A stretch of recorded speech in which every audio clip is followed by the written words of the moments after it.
Hey guys, it's Caliverse 32 Special again. Let's do a little more archery, shall we? In the first set of videos, I made reference to an old bow that I didn't use much anymore. This is her. This is old PSE. We'll be gentle on her because she's about 30 years old. This was my uncle's bow. In the first videos, you notice a hard case for the new bow. That's what I highly suggest. This soft case here was common back 30 years ago.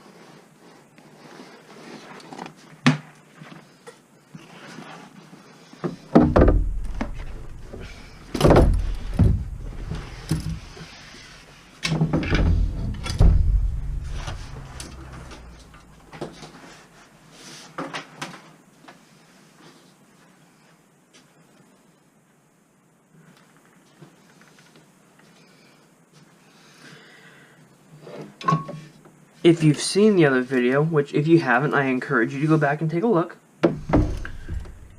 you'll see that there is a fair amount of visual difference between these two bows. For one, it's much longer.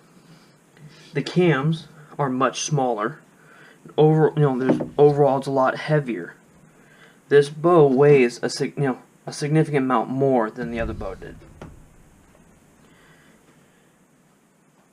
This is a PSE, or Precision Shooting Equipment.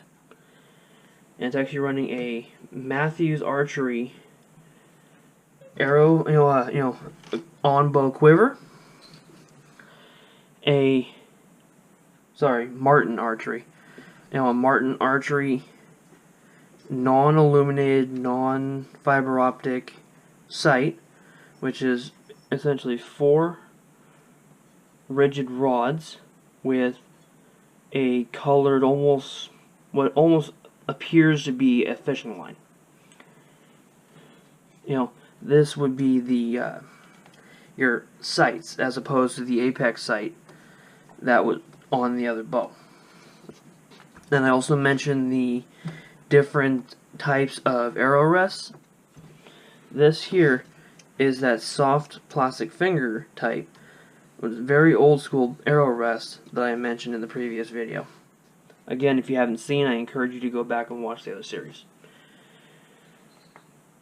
In order to get this bow up and going again, what I need to actually take it into a professional archery shop. It's missing the rest. This is only a part of its balance weight. I need to have the rest. Unfortunately, I haven't had a chance to take it in yet. Not only that, but the string needs to be replaced because these do wear out. They do go bad even if you wax them. And to be honest, my uncle wasn't real good at his care of his bow, so it's probably not any good anymore. I wouldn't suggest drawing it. I would probably put a new set of sights on it just because these in low light are hard to see.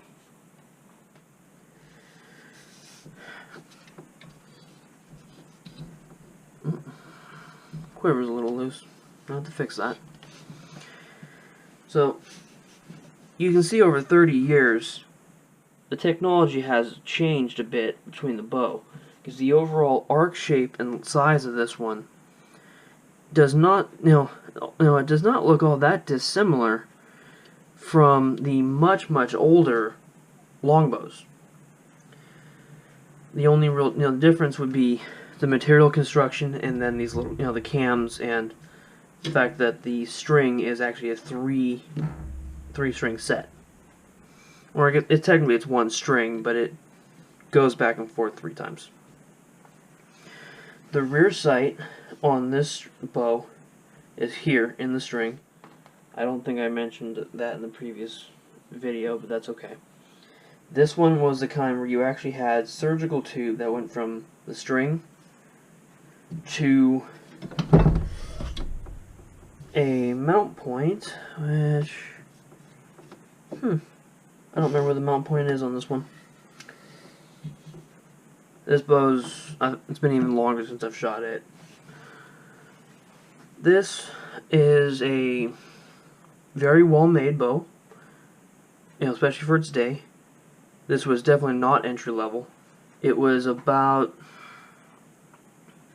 I think my father tells me they were about $500 back in the 80s, to buy for just the bow.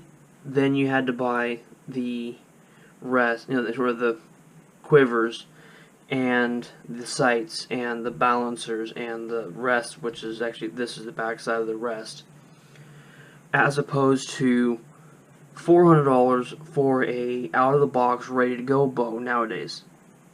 So, gives you a little bit of an idea how things have changed. All in all, if you can find a bow of this type, this age, at garage sale or something like that, and you're thinking about picking it up for a good price to potentially get into archery, I encourage you to do so. This string here is smooth versus in the other video, I didn't point it out, but you can see there is a string, a small D loop that off the back of the bow where the release actually clicks onto. This string here is actually designed to be pulled with a 3-finger draw.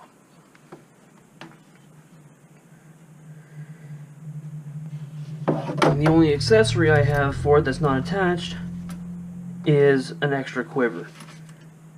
How my uncle and my father, because they used to shoot together, they would load up arrows here, and then they would leave them for weight, and then they would have one of these clipped to a pocket or a belt or something like that with more arrows inside it. Because they were using the aluminum shaft arrows, they weighed quite a bit, so there was a noticeable weight difference on the bow. Carbon fibers don't weigh very much, especially I only run 100 grain tips on them. There's not a significant difference in the weight of the bow between arrows in the quiver and not, so I don't necessarily worry about doing that. But it's neat to have as a family heirloom. My uncle, unfortunately, is no longer with us, and my cousins weren't interested in the bow, so that's where my aunt gave it to me. Not trying to get sympathy or anything. That's why I have my uncle's bow, not as opposed to my father's bow. My father is still with us.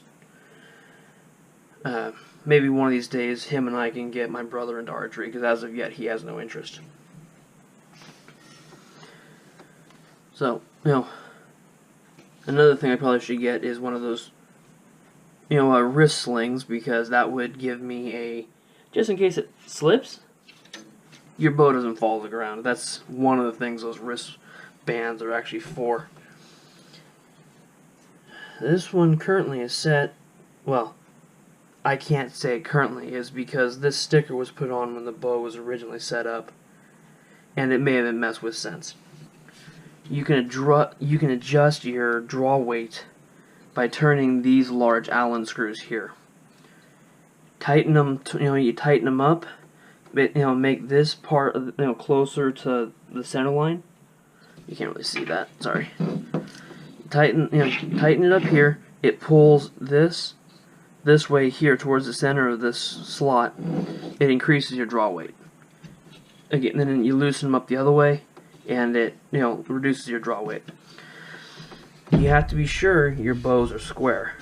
It means this string needs to be exactly 90 degrees perpendicular to your rest, or to your riser, to get an accurate bow. Be gentle on these old bows. This one's only set for a 50-pound draw. It might only be able to go to 55, so you don't necessarily want to max it. Modern bows are capable of going much higher. This one here was not meant to go that high. Anyhow, thought I'd bring out the old warhorse and just show her off. If you have any questions, please drop them in the comments. I encourage you to like, share, subscribe. And you can also follow me, Calaveras32 Special, on Twitter and Instagram. Have a wonderful night. Thank you very much.